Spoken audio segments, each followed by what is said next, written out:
Just to repeat the headline that is so impacting Fox's stock right now and paying a lot of, meaning that a lot of people are going to be sitting up and paying attention. Fox News and Tucker Carlson are parting ways, and this is effective, Alex, Friday. We've already seen the last show.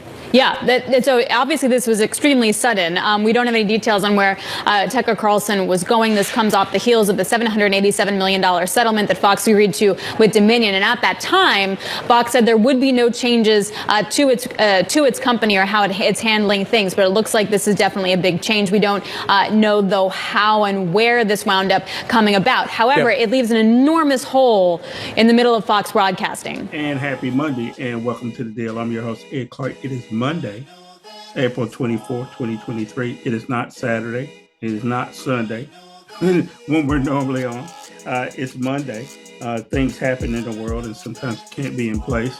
In the last 2 weekends, some things have happened, so we weren't able to record a show. But there's so much news going on, we decided to do a special Monday edition of The Deal. And as always, Val Atkinson is here. Hey, Val. Hello, Ed. How are you? Well, I'm good. You know, like I said, things happen. And so I had to be on the road the last couple of weeks in Memphis and Washington, D.C. and Atlanta and a lot of different places and back in Raleighwood. And but, you know, the news never stops. And there's plenty of news to talk about. And you called me earlier today, Val. You were shaking. You were crying. You were really upset. Really upset. Because Tucker Carlson is unemployed. Now he's going to have to apply for unemployment, Val. Now, a lot of people haven't probably seen Tucker Carlson, but we have. Tell me, first of all, who Tucker Carlson is and why you're so upset that he no longer has a job. I am really, really upset. I tell you, you know, Mr. Carlson, my main man over at Fox. He's the guy that everybody tuned into that makes Fox what it is. When McCarthy, Speaker of the House, was thinking about getting all of those tapes from the 1-6 committee and giving to somebody, who did he think about giving it to? Tucker Carlson. That's the person he wanted to give it to so he could cherry pick that. Tucker Carlson is the kind of guy that a lot of people just don't understand. And if they understood him, Ed, like I do, I think they would hate him even more. But seriously speaking, the chickens have come home to roost. And it's about time that things go the way they should go, if there's going to be anything called justice and truth in our culture, our society, and our civilization. We've got to have some kind of accountability. This guy has been running roughshod over what we call media and journalism and politics for too long. He's a young man. He's not even 60 yet. He's just in his 50s. He's still young, but he has been around long enough to really affect presidential elections, to affect an entire political party. He has been around long enough to make people kowtow to him, to make people put him in their plans for success and capturing elective office. This guy was very, very powerful. I can't wait to hear the details about what was going on that precipitated the CEO to make the final call to get rid of Tucker Carlson. And I say the final call because it was a shock to Tucker. If you look at and listen to his last words on Friday, he said, "I'll see you guys on Monday. Have a great weekend." As of that time, he was planning on being on the air today. He will not be on the air today because he's no longer an employee of Fox News. So it hit him like a thunderbolt. He even said he was shocked, he was stunned, and people should have done it the right way or whatever. Well, that ain't the way pink slips come out sometimes, Ed. Anybody who's ever gotten a pink slip they can tell you sometimes it comes as a surprise right out of the blue. And he got his as a surprise last week. Well, it was quite a surprise for a lot of people because, like you said, on Friday he talked about being back, tonight, Monday, because we're recording this, Monday around 7 p.m. And he, by all measures, he thought he had made it through. Now let's back up a little bit and talk about something else that happened to Fox most recently. Is that they lost in court. They actually settled for $780 some million, defamation against Dominion voting systems. In that case, was about to go to trial. Literally, the lawyers were in court about to do their opening arguments, and Fox settled. Now, Dominion got $700 and some million, but I got no satisfaction, Val, because I was hoping that Rupert Murdoch would be on the stand and Tucker Carlson would be on the stand and so on and so forth. I got a clip and I want to talk about it. This is Tucker Carlson just a week ago talking to Donald Trump. And clearly there's some problem. He was trying to get back in the good graces of Trump because one of the things we learned in Discovery was that he said he hated Donald Trump. But let's look at this clip and then we'll talk about it.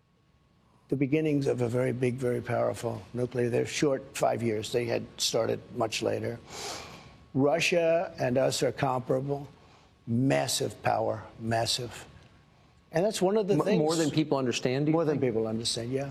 Yeah, more. Were you surprised? They don't understand the power. If you look at Hiroshima, as some people call it, if you look at Nagasaki, you look at those two events took place many, many years ago.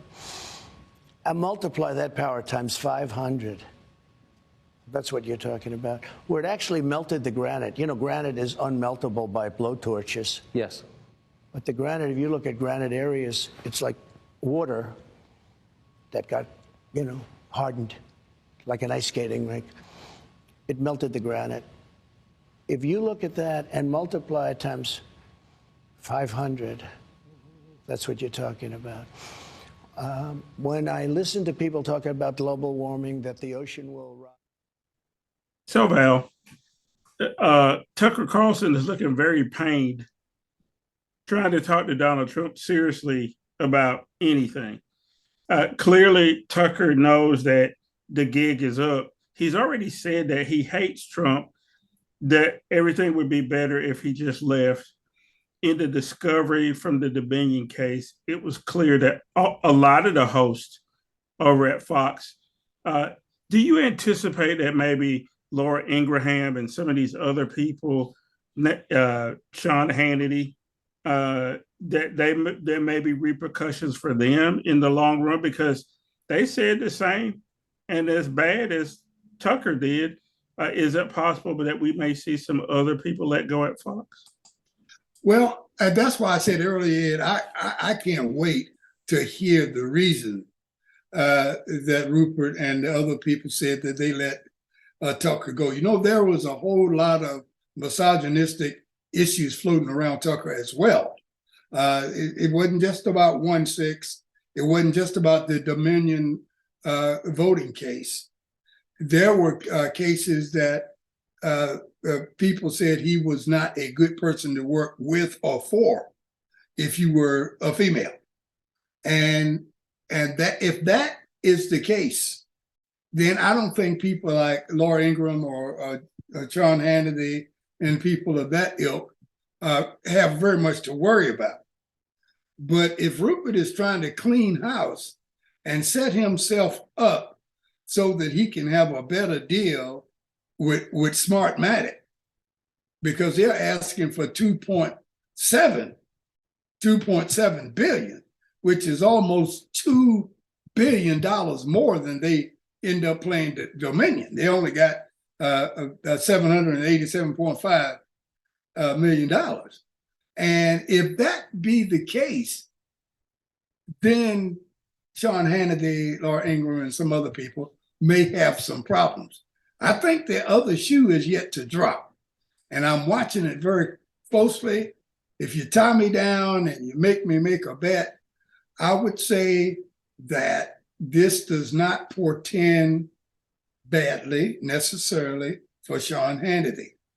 You've got to have somebody. Fox knows you can't clean house holistically and expect to still be viable competing with CNN and MSNBC and other networks. You can't do that. You can't start off with a rookie cast and do that. So they're going to have some people in there that can still bring in the big stories, that can still make big issues happen. And so I think Sean Hannity may be around a little longer than some of the naysayers may think. Yeah, well, I hope a lot of them end up leaving the air, but I can only hope that, hey, folks, today is Monday, and we're here on the deal. I know you're all messed up, discombobulated, but stay with us because we got a whole bunch to talk about. And again, I always try to remind you, if you're listening on the podcast, please do that. Continue to subscribe, get other people to subscribe. You can watch us on YouTube, Facebook, all the different places you watch us. Make sure you're letting people know we're growing the audience every day. So we really appreciate that. Val, so right after you called me crying about Tucker Carlson, you had to call me back because you started crying about Don Lemon.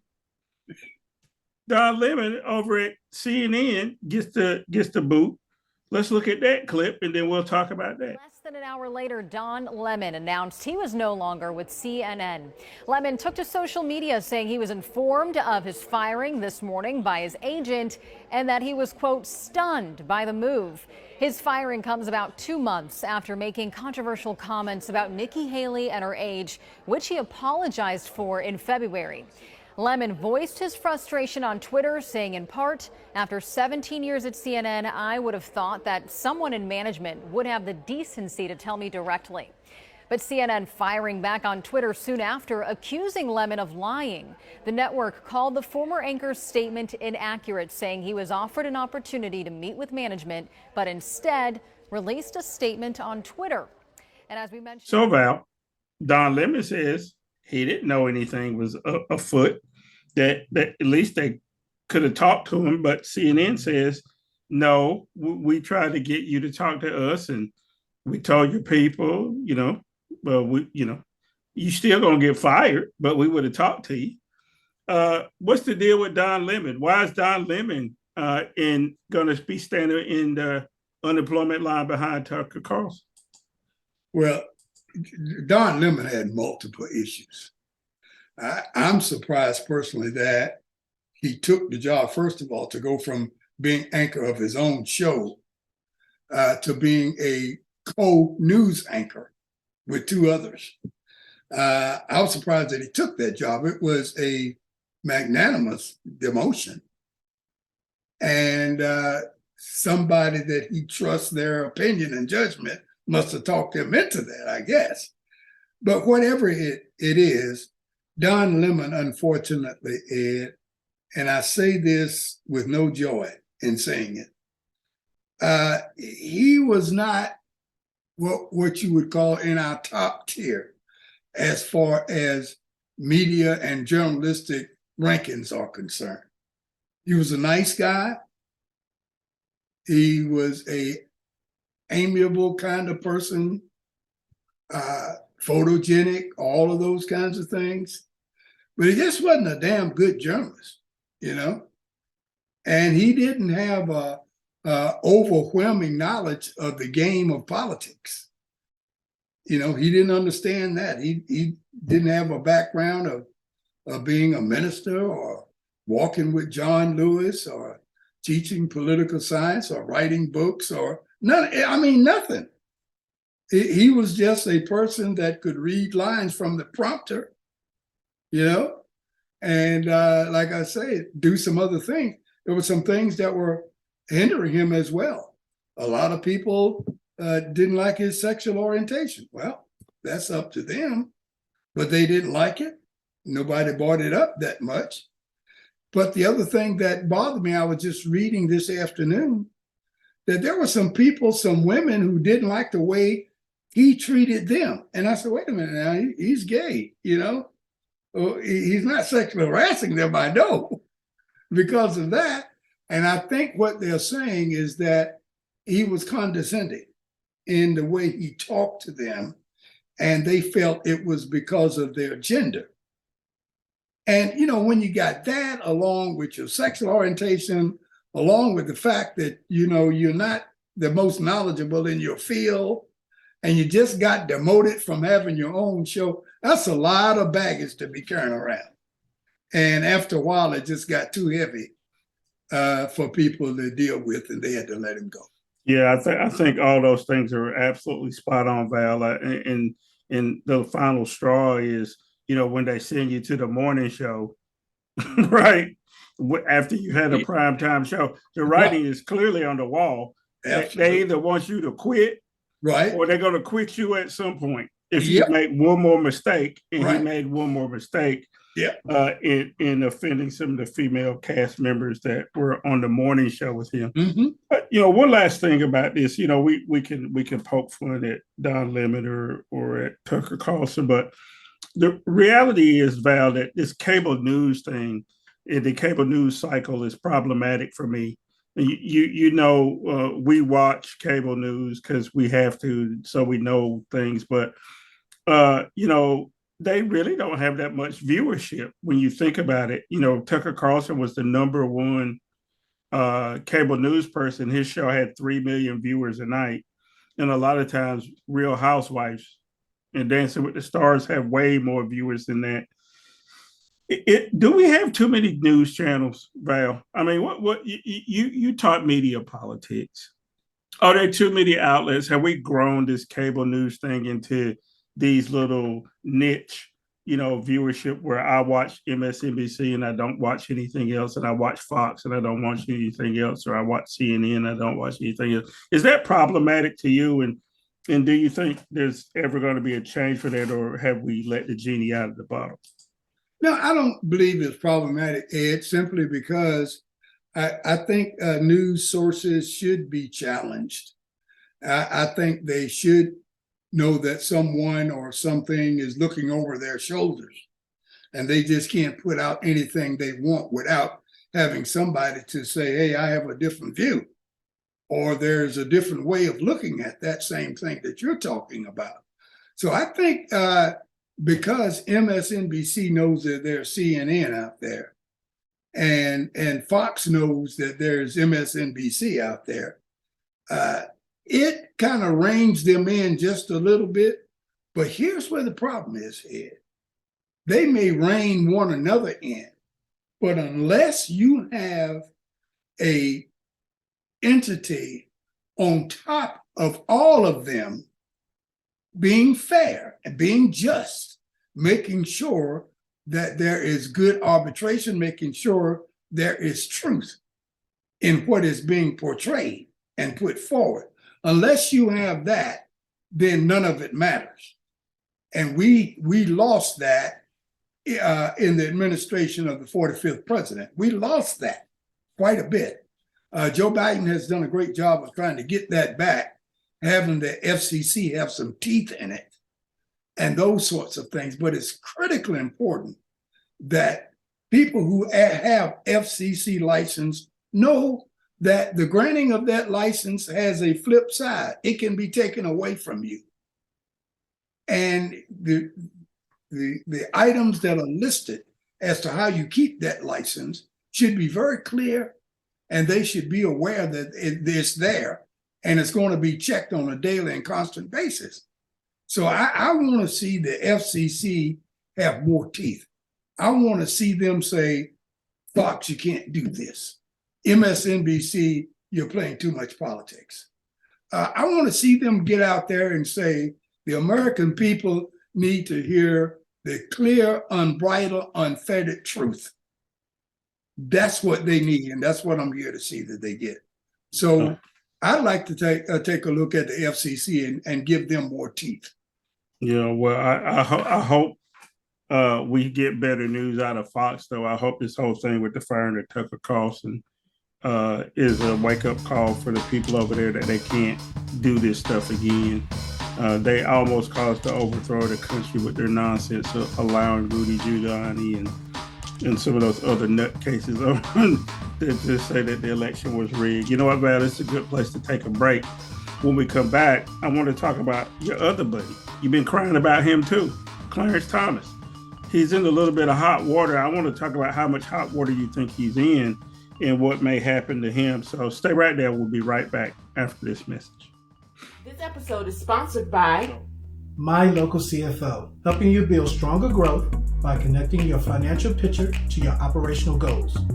Follow them on Facebook and LinkedIn at My Local CFO or visit their website at www.mylocalcfo.com. Supreme Court Justice Clarence Thomas, we have now learned, has been for years claiming income from a company that did not actually exist when he said he earned income from that company. Now, is this simply a paperwork mistake or an innocent mix-up, or is it the latest in multiple new chapters of the questions surrounding Clarence Thomas? We are going to discuss all of it. Now, you may be saying, David, I just heard something about Clarence Thomas. A week and a half ago, before you left, you told us about Clarence Thomas's financial relationship with a billionaire, vacations, yachts, all sorts of different things. And yes, that is indeed true. But there are now multiple new allegations against Clarence Thomas. So let's jump into the first one. This is from a Washington Post investigation, which says Clarence Thomas has for years claimed income from a defunct real estate firm. And welcome back to our second segment of The Deal. I'm your host, Ed Clark. It is Monday, April 24th, 2023. And we're here, a special edition of The Deal. We've been away for the last 2 weekends, and we didn't want to go too far because there's been too much news. Well, we missed a lot of things while we were out, the stuff that went on in Tennessee, and we'll talk about that in the final segment. And then just the number of shootings that have been going on, Val, and a whole bunch of other things. But, one of the things that's really been bothering me is the court. And the clip on the way back in showed your buddy, Clarence Hanky Head Thomas from South Kakalaki, who does not like colored people. He reminds me of Uncle Ruckus. If you go back and look at some of my old pieces on The Deal with edclark.com, I wrote a piece about how he reminded me of Uncle Ruckus from the Boondocks. He's hypercritical of Black folks. Now, I'm not going to say anything about his wife, but clearly she's problematic. She tried to overthrow the government. She belongs to these ultra right-wing groups. She's raised money for all kind of stuff, Val.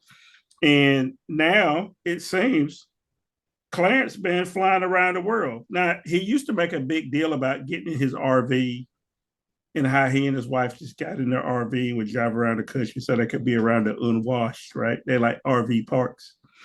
But he was really getting on private jets and flying to all these expensive places. Val, what the hell is up with Clarence Thomas? Clarence Thomas is still smarting, and he's still pissed off at the Anita Hill case. That happened eons ago, Ed.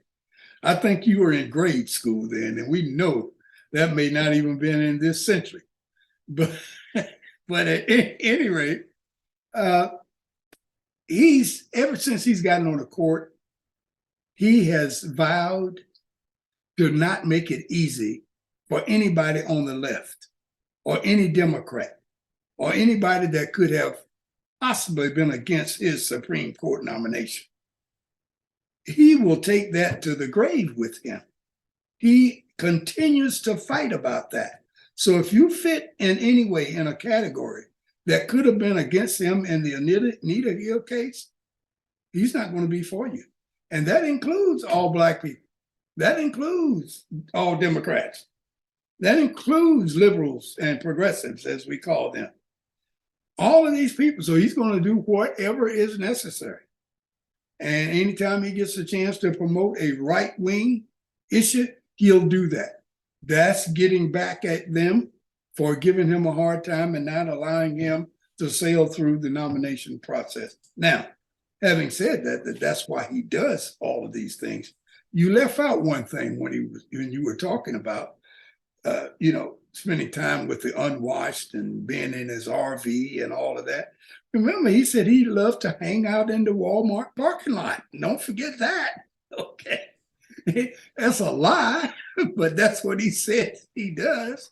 Doesn't do any of that kind of thing. He's on a yacht, he's on a private jet, he's in an island, he goes to a villa, and he hangs out on the beach, and he does all of that stuff that rich folks do.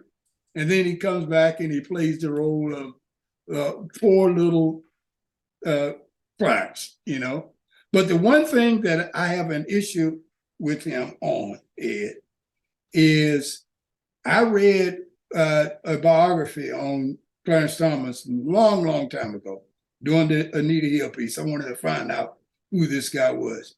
And he bragged a lot about how he sent his son to college. He had borrowed and stole as much money as he could, and he was still short to send his son to college. So he ended up selling his car to get the money to send his son to college. And he walked and thumb rides and begged and borrowed and stole as far as transportation is concerned. He did that for 2 years to make sure he said, and I was impressed. I was taken aback. I said, now that's how you make personal sacrifices for your loved ones. Okay, fine. And then I find out about his mother and the case of her domicile, where she lives and how she lives, and how Mr. Crow stepped in and bought the property and fixed it up and did all of these things. Clarence Thomas didn't have anything to do with that. He didn't spend not one dime. That's his 94-year-old mother. He didn't spend not one quarter trying to upgrade her living standards and all those kind of things. And I felt kind of cheated because I had taken a position on him as a man because of what he did with his son. And now to look what he didn't do with his mom, I don't know, Clarence. The court is still out. The jury is still out on you in terms of what you really care about your family. I don't think he does at all. I mean, he's talked junk about his sister, about saying that she was basically a welfare queen, at one point. And then this whole story about Mr. Crow, the billionaire, buying his mom's, or at least fixing up his mom's house, is really troubling to me, because that means he goes in front of the court and makes decisions about rich people. Clearly that influences him. I don't care what he says, Val. He has to be influenced by that. The last piece on this is that within the last couple of days, Justice Roberts was asked to come, talk to the Judiciary Committee up on the Senate side, because the House is not going to, look into Clarence Thomas ethically. Not this Judiciary Committee in the House, because it's controlled by the Republicans. They don't care. He's doing exactly what they want to do. But Chief Justice Roberts declined to go talk to the Judiciary Committee in the Senate side. I think what that means is Clarence is going to skate for a while longer. There's going to have to be something very big to happen for him to be unseated from the Supreme Court. I guess that's my problem. And I don't know, maybe, it may not be in my lifetime, but at some point you have to quit giving lifetime appointments to these people. And you got to have a better way to check them ethically, to make sure that they're not doing things that, are just not right. And clearly Clarence Thomas can't do stuff right. So, which is a good segue, because this is also about Clarence Thomas. Mifepristone is a drug that they use to medically induce abortions. And, the two people, Val, who, thought that the court should allow for the blocking of using that drug to go through were Alito and Clarence Thomas. Now, I kind of figured that would happen, but, Clarence is starting to really get on my nerves. Let's look at this clip about the Fifth Circuit Court in the banning of the abortion drug. And the abortion pill, mifepristone, will remain on the market for now after a Supreme Court ruling late Friday. The High Court granted a full stay in a case concerning the FDA's approval of the widely used drug. The ruling freezes a lower court ruling that would have restricted access to the pill. Senior national policy reporter Ann Flaherty and AB's News Supreme Court contributor Kate Shaw join me now for more on this. Thank you both for being here. And walk me through this decision and what it does for access to this abortion pill. So as you mentioned, Diane, these lower court rulings are now on hold. The Supreme Court issuing that stay late on Friday. That means that it's the status quo in the market. It means that the drug mifepristone is available to women up to 10 weeks. It can be provided via telehealth and the mail. Those are existing FDA rules that have been in place since about 2016. The FDA says this drug is safe enough that a person doesn't need to see a doctor in person, that they can do that over a telehealth appointment. Now, that's what this lawsuit was trying to fight. They were trying to overturn or suspend FDA's approval of this drug entirely, but also to roll back those rules that made it easier to get. So now we head to the Fifth Circuit. There's a hearing scheduled May 17th. And, you know, I've spoken. Okay, Val, look, I want people to have children who want to have children. I want people to have children who can take care of children. I don't believe in people just doing indiscriminately having abortions, because in the society, to have an organized society, you just don't want to be, just killing babies. You don't want that to be your first line of birth control. Now, here's the other part of it, though. You know, and I know that sometimes women will have ectopic pregnancies. They'll have other complications in pregnancy. They have unviable fetuses. And sometimes you have to save the life of the mother, and sometimes there's rape and incest, right? And these people who claim to love children so much, right, who don't care if they get shot at school, don't want you to use this drug that is safe and effective. It's been approved by the FDA for over 20 years. Now they find a judge, they go judge shopping in Texas and find a Trump appointee who's an idiot to try to overrule what the FDA has done. Val, what level are we on with this? Is this critical mass where these folks are just going to keep finding these judges to maybe overturn gay marriage, maybe overturn interracial marriage, whatever, right? Yeah. And then because there's a 6-3 court, they think they're safe. Now, right now, Justice Roberts keeps everything from falling completely to hell. But I don't trust Gorsuch, and I don't trust Amy Coney Barrett, and I don't trust Kavanaugh. Tell me what's going to happen with these cases, Val. And let's start with the one in Texas, because now it's headed back to the Fifth Circuit. I think that what they'll try to do is do something they call having it finely tailored to a specific amount of time. 24 weeks, 18 weeks, 26 weeks.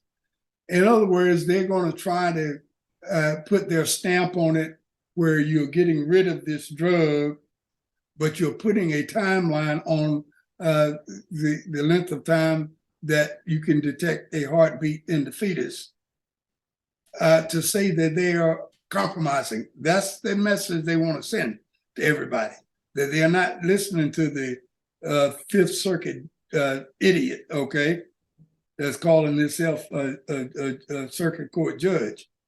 They're not listening to him 100%, nor are they falling away from their conservative principles and satisfying the evangelical crowd. So I think they're going to try to find something in between, and you'll find that drug will not be able to use after a certain period of time. Let me put it that way. That's what they're going to try to find out how to do. It's been used for 20 years.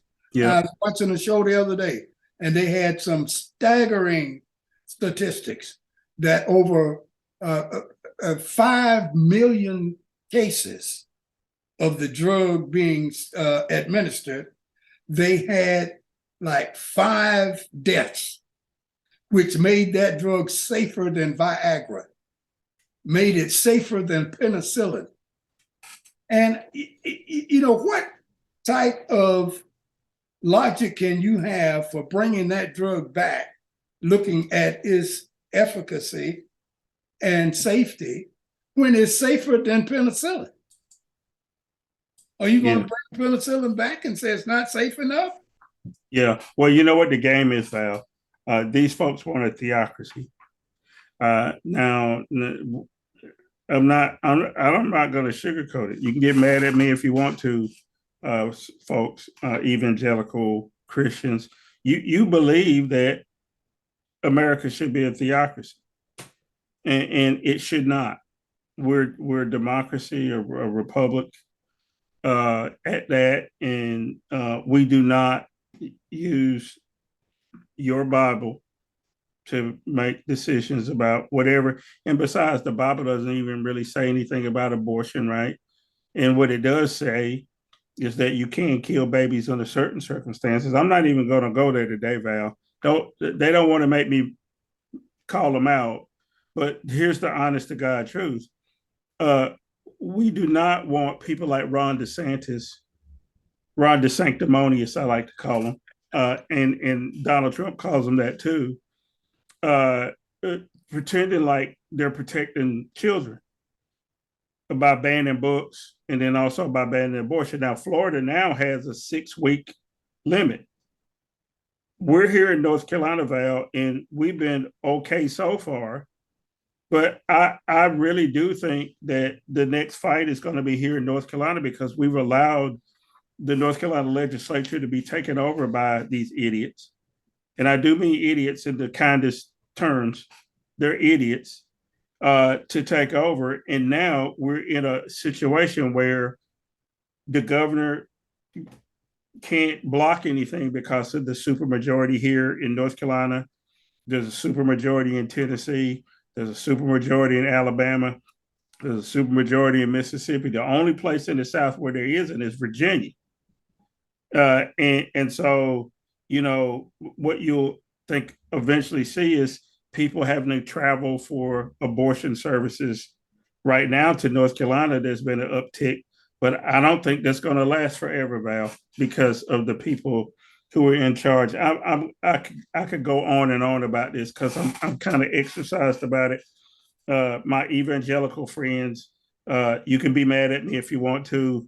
We're going to talk about this in more detail in other shows because we can't have a country that's run by evangelicals. We just can't, and that's problematic for me. You know what, Val? Before I say something that gets me in real trouble, let's take a break.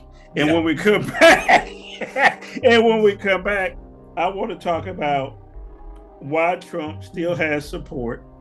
I want to talk about the debt ceiling. I also want to talk about Moral Monday, which is something that started in North Carolina that's 10 years old today.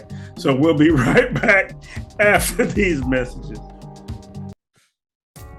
Be the difference at Elizabeth City State University and discover your strength, ignite your passion, and prepare to make a difference in the world.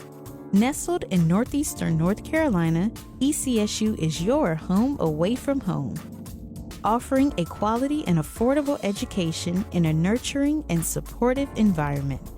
Size does matter, and ECSU's small size means that students know their classmates, students receive one-on-one attention from their professors, and students know that the faculty and staff are committed to their academic success.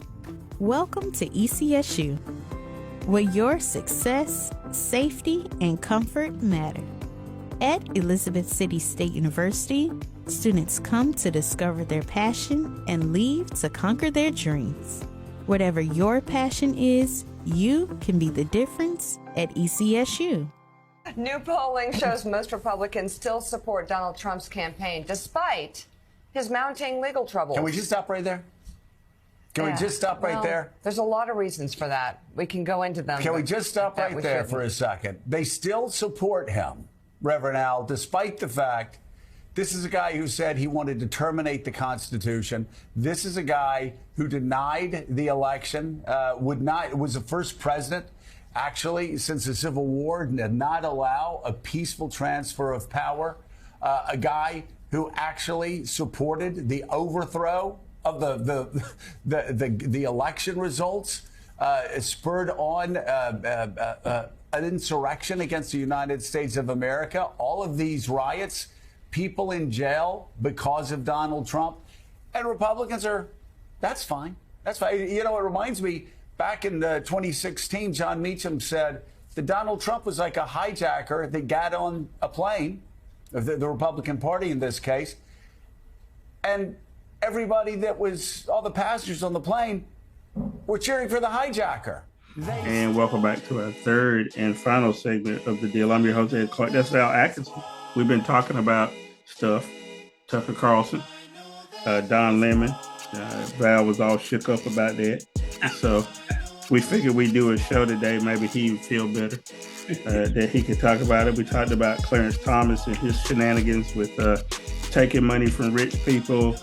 All the while he's lying, saying that he's hanging out at the Walmart. We know he wasn't. Then we talked about mifepristone drug they tried to ban, Val, in the Fifth Circuit Court case has been kicked back to them by the U.S. Supreme Court. I don't know what's going to happen there, but we know there's going to be more abortion challenges. And when we came back from the break, Val, we played a clip of Donald Trump. And about Donald Trump, and this is from MSNBC this morning, Joe Scarborough and Mika were talking about the fact that Donald Trump still has solid support on the Republican side. I mean, not tepid 30% of Republicans, like 60, 65, 68% of Republicans still support him. And Ron DeSantis is going backwards, it seems. And then people like Nikki Haley have no traction. Tim Scott from South Carolina has no traction. Asa Hutchinson from Arkansas has no traction. Now, it's not to say that won't change. Donald Trump has been indicted, right? So you expect that maybe there'll be some fallout from that. So, Val, here's the question for you. Why the hell, twice impeached, tried to overthrow the country, now he's indicted, paying off porn stars. I could just go down the litany. Lied about how wealthy he was, caused the largest increase in the debt and deficit by any president ever in the whole history, all of them combined. You just go down the list. Why is Donald Trump still the front runner for the Republicans? It's something we used to call the Tea Party. I call them teabaggers. They are the majority. They have taken over the grand old party, the GOP. Whatever they say goes. And for those who don't know it, they have chosen Donald Trump. Donald Trump is not the leader. It's the Tea Party that have said that as long as he makes Democrats, liberals, and progressives feel the way they do and squirm like they squirm just at his presence, that's who I want to put out front to lead me. That's who I want to be. And oh, by the way, all you other Republicans, if you're running for office in the primary, if you don't get on board with me, then I will vote for whoever your opponent happens to be. With that kind of power, Donald Trump is a force to be reckoned with in the primary. In the primary. I still take the position to say that right now, today, next week, next year, Donald Trump cannot win a general election because he goes too far to the right in primary elections, and people are a little smarter than they were in 2016. A little smarter. Now, you know, I know what they're going to try to do with voter suppression and all of that kind of stuff to try to keep the numbers down against him, but he's got an uphill battle right now, and the only thing that he's going to win convincingly is primary races where the Tea Party, the old Tea Party, still rules the roost. As long as they rule the roost, they'll make Donald Trump look like the Napoleon, whomever you like to call Caesar. They'll make him look like that. But when they get to the point that they ain't in control, then you see who the real Donald Trump is, and that's going to be in the general election. Well, Val, we didn't talk about this, but it made me think of somebody else that sort of fits in that same category, and that's the Lieutenant Governor of North Carolina, Mr. Robinson. Yes. Now, he gets a lot of kudos from the far right. They love him when he goes because he talks junk about Negroes, and he loves his gun, and he loves the baby Jesus, right? He hits all the marks for the religious right. But Black candidates in North Carolina statewide have not fared well, whether they've been on Democrats, and there haven't been that many Republicans, but the few that they have gotten nowhere. Robinson is a little bit different in that he apes that Trump line very well. He hews to it. He stays on message, and he can get a crowd right, and all of that. Now here's the deal: will he have the same fate as a Donald Trump if he makes it to the general election? Right now, the front runner in North Carolina is a guy named Josh Stein, who we've interviewed before on other program Connections. Josh has, been a very good attorney general for the state of North Carolina. I don't think he's going to have much of a challenge for the nomination for governor. And there's only been a few people on the Republican side who have talked about running, and Robinson's out there full-throated, right? What's the deal with Robinson? Will he make it through the primary? Because he does like to put his foot in his mouth too. But say he makes it through the primary, he has the same sort of baggage that Donald Trump has. What do you think about him? He'll have the same result that Donald Trump has in the general election. He can't win a general election. And what guys like Robinson and Scott, Senator Scott, are going to find out. They're going to find out why they do so well, or why they've done so well in their positions in the Republican Party. Republicans love people like Senator Scott and Lieutenant Governor Robinson because it allows them to appear not to be racist. It allows them to say, hey, we got one too. Or as Trump used to say, where's my black guys? It allows them to do that. Robinson and Scott, they act like they're oblivious to that. They haven't found out that the reason they got you, man, is to keep them from looking racist. They don't give a hoot about you. And you're going to find out during the election cycle. In 2024, when you run for when you run for the presidential nomination of your party, when you run for the gubernatorial nomination of your party, you're going to find out what white folks really think about you.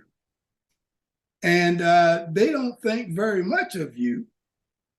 They don't think very much of you at all in a general election because there are not going to be a lot of independents. We know which way the progressive and liberals are going to vote. We know the MAGA people and the Tea Party. It's the people in the middle that have gotten much smarter since 2016. And they showed a little bit of that in 20. And I think they showed even more in 22. And I think they're going to show even more in 24 because of the abortion issue. Yeah. It's going to be very difficult for those guys to win in 24 because of Alito. You lay all of this at the feet of Alito. Yeah, well, Mr. Robinson may want to talk to Mr. Walker. That would be Herschel Walker. Yes. And he'll understand. Now, Herschel almost pulled it out, but he was not going to pull it out because of what you just said, Val, is when the rubber hits the road. Well, we can't vote for this Negro. He's not that smart, whatever, blah, blah, blah. They'll let him know that, we like for you to keep talking bad about other colored folk. and your shenanigans with talking about banning books and talking bad about gay people or whatever, but it's a bridge too far for you to be the actual governor. Right. So when he wakes up the next morning after the election and he's not governor and he has to go back to being a preacher in a storefront church in Greensboro, we'll see what happens. But I think it's the end of the road for him there. Sure it is. Because it's the same reason why when we elected Roy Cooper as governor, at the same time, people went to the poll and voted for all Republicans for all of your statewide judicial races. The majority of your council of state races went to Republicans.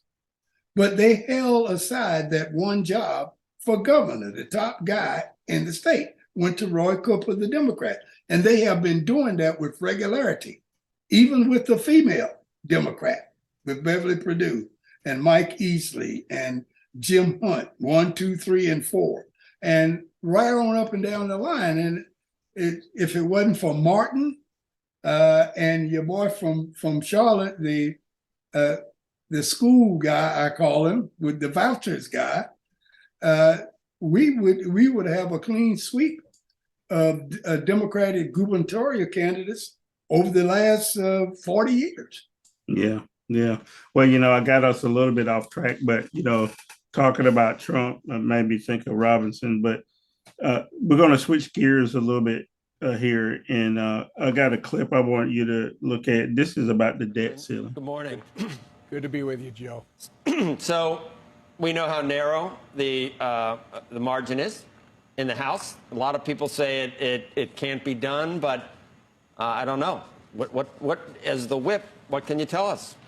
Well, House Republicans under Kevin McCarthy, Joe, are not going to let this country default on its responsibilities.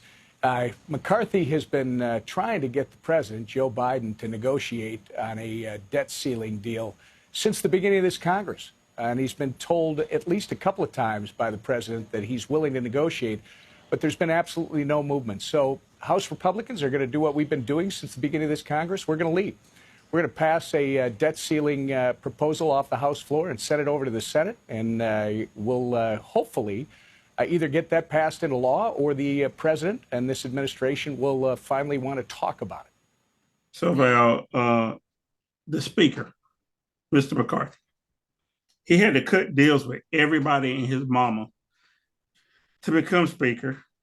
We sat up and watched, I did, at least I was an idiot. I sat up and watched all 14 rounds of voting for him to be Speaker. And so now he said that he was going to force, Joe Biden to negotiate. And then Joe Biden was going to get rid of this program and that program and blah, blah, blah. Here's the reality, Val. McCarthy ain't got no votes. They got the slimmest majority you can just about have. And they can pass something and send it up to the Senate. It ain't got no chance of passing in the Senate. So he can threaten all he wants to, but there's a real consequence. In the clip, these economists are talking about how the economy would be completely trashed if you don't raise the debt ceiling. And in the past, raising the debt ceiling, even under Donald Trump, yeah, they rumbled a little bit, but they did it anyway. What the hell does McCarthy think he's going to do? He's already seen that he has a weak backbench, right? And then the people he's trying to put in leadership, like Marjorie Taylor Greene and Boebert and Jim Jordan, they're clowns. Their committees have been completely waste of time. What's going to happen with this debt ceiling, Val? I know they're going to pass something, but where does the showdown happen at the OK Corral? The same thing that's always happened over the years, Ed. Democrats cave in. They'll figure out some kind of way they can cave in enough so that Republicans can say that they caved, but not enough to really hurt the budget or hurt whatever. But that's exactly what's going to happen this time. They'll find something to cave in on. And it's not enough. Sometimes I want to get Democrats in a room and tell them look, you need to understand what this thing is all about. The debt ceiling is something that the Congress has to approve borrowing. Right now, we had like 31 trillion or some number like that. And once we hit up against that number, the Congress has to say, okay, we can borrow up to 35 trillion or whatever in order to fund the government for the next couple of years or whatever. Okay, that's fine. What does that have to do with cutting back SNAP and TANF and Social Security and Medicare? It doesn't have a damn thing to do. It's just the Republicans want a victory in this. And it's like people being in a house. The house is on fire. And one guy is saying, unless you give me $50, I am not going to allow you to operate the fire extinguisher. Say, hell, it's going to burn you up too. Hell, I don't care. You care more about life and this house than I do. And I would not allow you to use the fire extinguisher unless you give me $50. What the hell does $50 have to do with the fire extinguisher? And Democrats keep doing that. Well, can I give you 45? Well, let's negotiate between 40 and 45. Okay, I'll give you 42.50 if you let me use the fire extinguisher to put out there. And they keep doing that every damn year. They keep doing that. And Republicans go back to their base and say, they knew we were right, so they had to cave into us.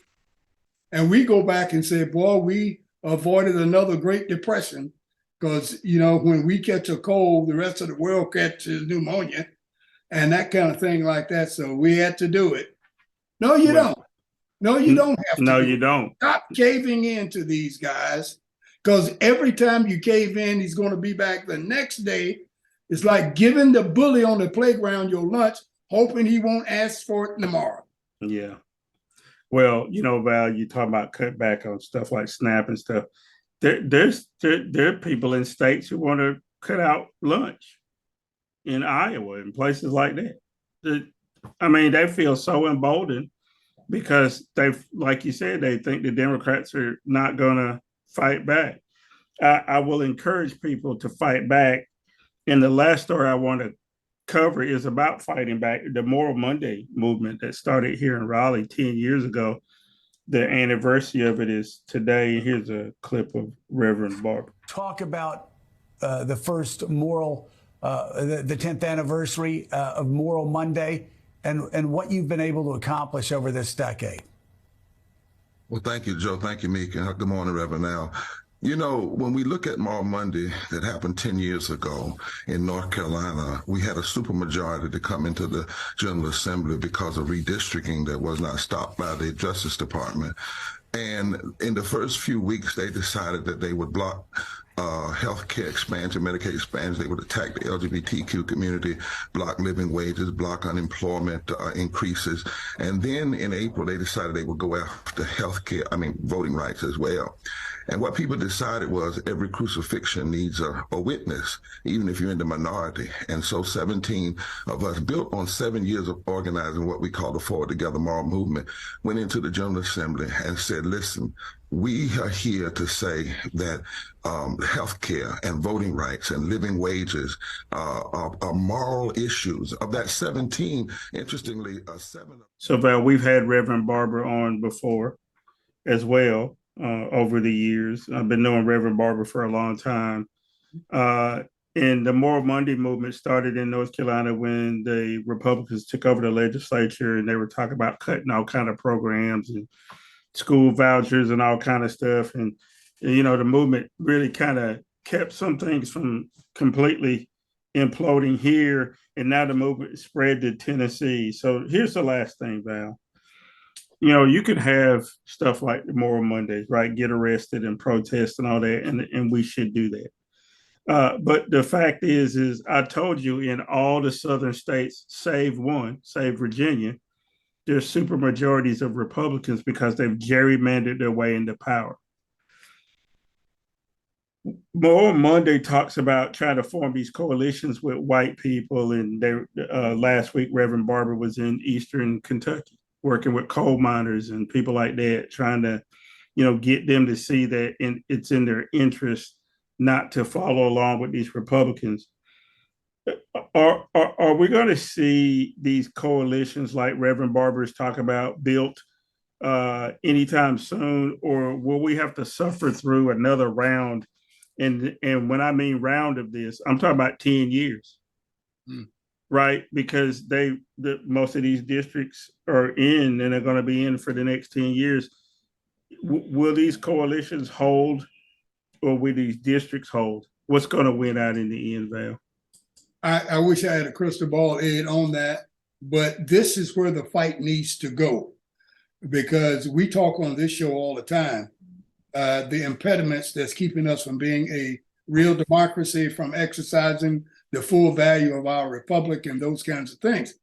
And one of them is, you just said it, gerrymandering. The other happens to be, said it early on, life terms on the Supreme Court. Having corporations to be classified as people, voter suppression, all of that kind of stuff, okay? I applaud what Reverend Barber is trying to do, because he's going in the mouth, the teeth of the lion, and said, you people I'm talking to now are the people that the CAD system run by House Republicans that identify you in their district to make it gerrymandered in such a way that they keep the majority. That system has identified you because they think you're going to vote for them because you've been voting Republican for the last 20 years. Fool them. Don't vote Republican this time. Make them redraw that CAD system. Make the CAD system unavailable to them, ineffective for them. That's what he's trying to do, I believe. Because if he's not, he's wasting his time. He's wasting his time. I know we need to continue to get out the black vote, the non-MAGA vote, the non-Tea Party vote. We need to get that out. But while we're doing this, we got to work on the other piece, the strength of the other side, which is gerrymandering. If you don't do something about that, all is for naught, Ed. You got to stop gerrymandering. If I had the answer, believe me, I wouldn't keep it a secret. I'd let it go right now, okay?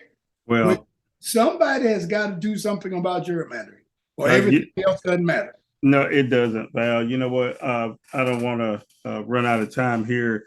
We always ask, what's going on. And again, we've been away for the last couple of Saturdays. So anything you need to tell us, anything you're working on, anything you want us to know? Not at this particular time. Well, I think we talked about enough tonight. And we really appreciate folks, again, supporting the program. We've been growing the audience. Again, go to thedealwithedclark.com. You can go to Facebook or whatever. But what I encourage you to do is just subscribe to the RSS feed. If you go to the website, there's a link up there. It has the RSS feed. Just copy that, and you always have it. You can go to Spotify, Stitcher, or wherever else. You can subscribe there. You'll never miss an episode. You can go back and listen to episodes. You can share that link with other people. We'd appreciate it if you do that, because we do this because we believe that we're providing a service, that we're telling the truth when other people won't. We say some hard things. So my evangelical friends, you can be mad at me today. We'll discuss. We'll have some people on in the near future to talk about why we can't have a theocracy in the United States and be good to everybody, and so on and so forth. So in the meantime, catch me this Sunday coming up on Connections on Foxy 107, 104. Read all my stuff on thedealwithedclark.com and come back with us on Saturday. So we hope to be back on our regular day on Saturday for another edition of The Deal. Thanks a lot. Oh, by the way, go out and do something good for somebody today. That's all we ever ask you to do. Bye.